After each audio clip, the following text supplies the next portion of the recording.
Baldrige is the gold standard diagnostic tool for how well a company performs. It can be applied to a fast food chain, a quick service restaurant.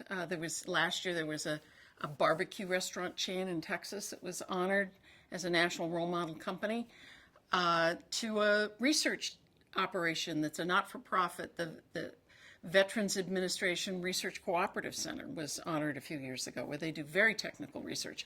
In fact, the Army Research and Development Center that develops weaponry for the U.S. Army was a recipient in 2008, I believe. So these organizations are all very different. But what they have in common is that they have built leadership and management capabilities to deliver results in whatever they need to deliver results in. And in healthcare, we are facing so many challenges and so much demand to improve our clinical outcomes, our patient experience of care, our financial outcomes, grow market share, deal with changing reimbursement methodologies, build a strong culture where the workforces can thrive under the stress that we manage under. All these things are very tricky to do.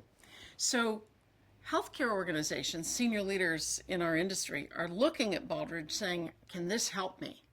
Can this provide me with a strategic business framework that allows me to do all these things I have to do well? And so there's tremendous demand to use Baldrige. The problem is that it's very, very technical, and it's intimidating. It's daunting. I say to people, Baldrige is like trying to learn neuroradiology. It is a very arcane technical field, and you need to build some competency with that on the inside of an organization. But a senior leadership team, CEOs, don't have time, nor should they attempt to become expert in this technical field. So they look to us to provide guidance on how do we deploy this tool? How do we make this work for us from day one? How do we engage our board, our senior team around this process that's going to force us to have crucial conversations about what are our corporate core competencies? Who are our customers? What is the market we're trying to play in successfully, and where's the market we need to play in and succeed in 3 years, in 5 years?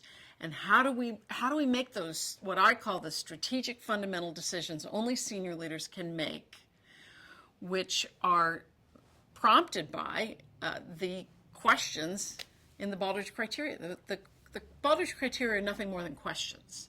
They're questions that have been well developed and refined and improved over 25 years, that are the questions that embody the best leading edge knowledge of management in the world, not just in the United States, but in the world. They're continually updated with emerging, evolving business knowledge.